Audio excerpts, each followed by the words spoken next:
Cowherd, is it crazy to compare Josh Allen to Cam Newton? It is to me. The SEC at the time Cam dominated it was the best conference in football. Now it's very top-heavy. You know, at the time, their seventh best team was going and winning a bowl game by 3 touchdowns. Cam dominated it. He also completed 65% of his throws, and that was the conference giving you 50 NFL defensive players. Cam was a transformative athlete. Nobody doubted he was a #1 pick. I don't even remember a lot of talk that Cam could be a bust. Now, I will say this. He's never quite lived up to what I thought he would be. Only 1 MVP. And 1 Super Bowl. Josh Allen, when I look at him, I see bust all over the place. I see a guy that played in a lesser conference. He played Iowa, Oregon, struggled. That 56% accuracy scares me. He's a superstar at the combine. Those guys have, through the years, scares me. I don't know. Cam, to me, is an all-time talent.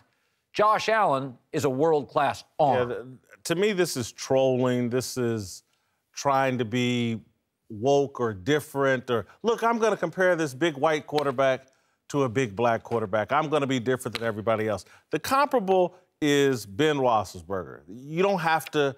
And Ben Roethlisberger, to me, is a better athlete than Josh Allen, but both played mid-major football, both very big, both strong arms.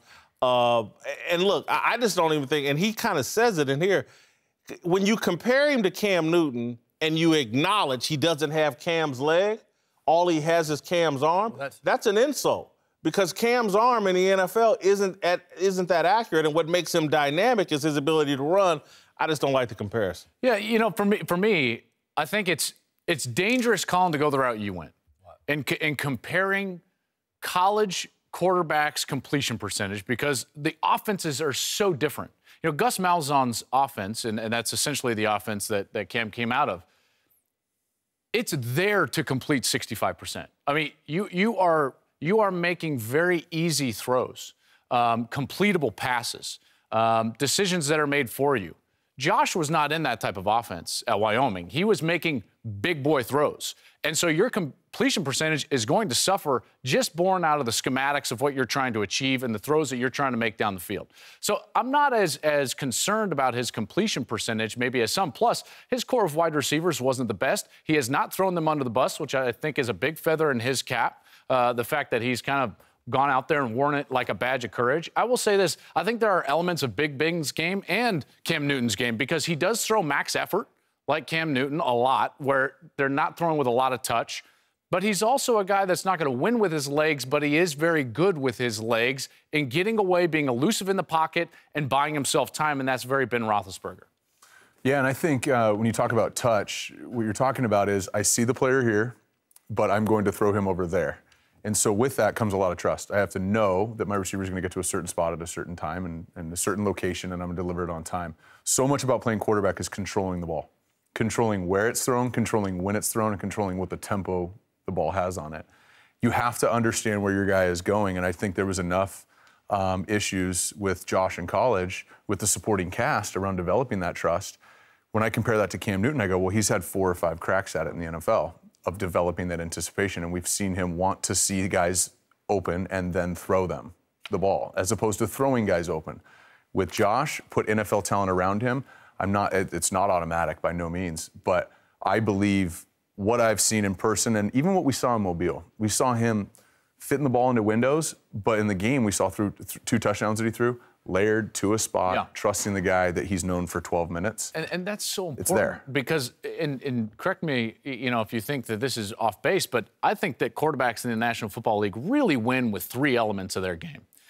You win with the ability to anticipate, you win with touch, and you win with accuracy. That's where you win, in particular between the numbers. And early in the Senior Bowl process, Josh struggled with that. Between the numbers was not his strength. Guys like Baker were throwing the ball much better than him between the numbers. He's obviously great outside the numbers and down the field. But as the week went on, all of a sudden you saw some anticipation, you saw some of that touch, which is why I believe the Browns are kicking the tires. Because when you just evaluate it, listen, I think Sam's a better player and probably a better fit at the quarterback position in the National Football than Sam Darnold.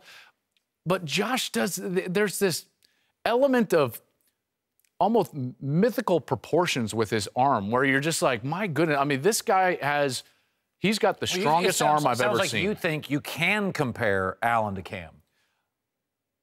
Gosh, I think it's a disservice to both. When Cam came out, I literally said, I've never seen that before. He was a defensive end who ran a 4.6. Or a tight end. Yeah. I mean, Cam to me was, and I had criticisms of him. I thought he lacked maturity at sometimes. But I was like, okay, I've never seen that. Yeah. I mean, it's like Ben Simmons. Yeah. He's a 6'10" point. I haven't seen that. And more importantly, that's what he used to win. You know, it wasn't Cam's arm strength that he used to win at the college level and then coming out. Listen, that's what Josh does. Josh Allen uses his arm strength. That's his biggest weapon. That's what he uses to win. All right, Whitlock, you convinced Josh Rosen is fully dedicated to football. Well, it all depends on your definition of fully dedicated. I think in Josh Rosen's mind, he is. But I also think Josh Rosen said something there that I think he's probably aware of. It's like, football is for the desperate. It really is best played by people that have no other options.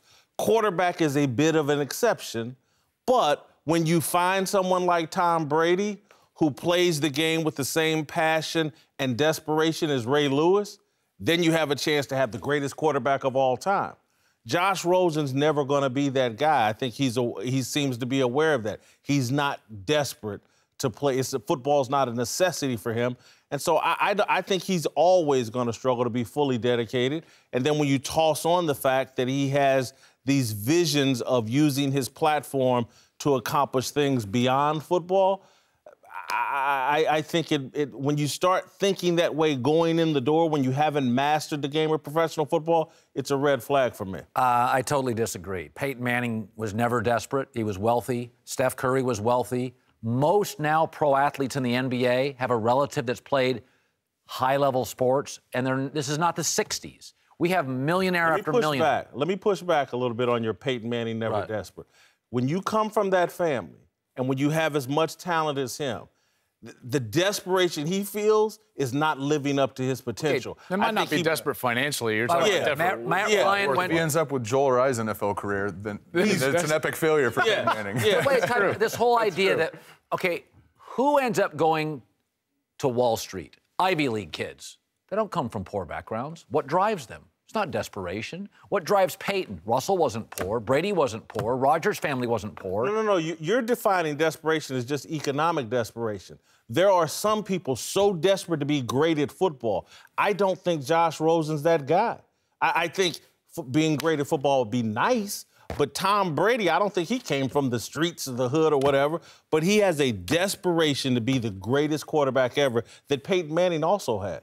Josh Rosen was the #1 quarterback in the country out of high school. Yeah.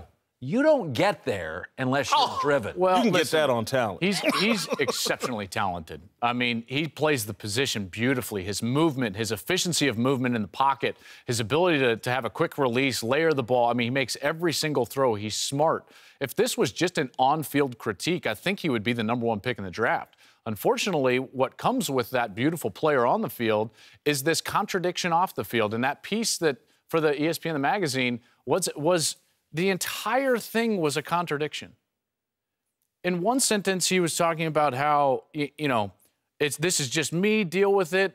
I am who I am. And in the next sentence, he's saying, I need to refine my message and curtail what I am. And so that was a contradiction. In one sentence, he was talking about his biggest mistake in college off the field was using the F word in the incident with Trump that went viral online. And then in 3 other answers within the piece, he uses the F word.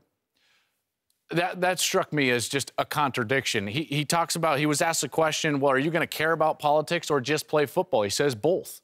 Well, that wasn't the question.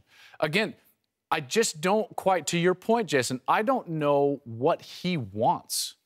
There are guys that, it doesn't have anything to do with your financial background. It has everything to do with your desperation to be great on the football field. And if that's not quite there and can't be defined, that's what teams will start to question. Yeah, and I feel like as you look at it, so as a college kid, there's a big pie, and I only get so much time to focus on different things. School is a portion of that. Becoming a college student and your friends and fun is a part of that. Football is a part of that. There's all those things make up.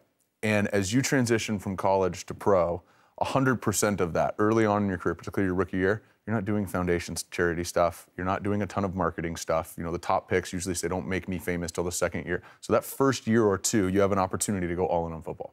which he didn't have in high school and he didn't have in college. I think the real challenge that's in front of Josh is he's got an opportunity to make a choice, to go all in on football and to really study the guys who've done it ahead of him. And if he goes to a place like the Giants, he's got a chance with Eli. He goes to a place like the Jets, he's got an amazing chance with a guy like Josh McCown. So his opportunity now, in the first year of his NFL career, is to see what it would be like to go 100% in football. To your guys' point, not to care about politics, not to care about social change, not to care about any of these other things other than football that some of the guys we referenced earlier, Peyton, Tom, People Drew, talk have done. about distractions, but Peyton Manning ran several businesses while he was a football player. He had beer distributorships. But not his rookie year. Well, And that's what I'm talking about. There's a sweet spot, difference. you know? I don't know. I think the question is he fully dedicated to football? Philip Rivers has 8 kids. He's dedicated to his family and football. No. And no question about it. But I also think Philip Rivers has a great desire, and when I watch him play, he seems desperate to be great. And some might say if he had had 3 kids, maybe he'd have a bit more success. But he's chosen family, and I'm not second guessing that. Everybody has choices to make. Some guys get married later in their life because they're so in on their career. In all different kinds of professions, guys and women make sacrifices, and you have to question, like, what is he willing to sacrifice to be great? We just watched Tom versus Time. Tom Brady's like, I'm going to push everything in to be great, even at 40, even after he's established his greatness. And again, that sets a very high bar. Josh Rosen's going to finish well below that. And some teams might not be comfortable with how far below that he falls.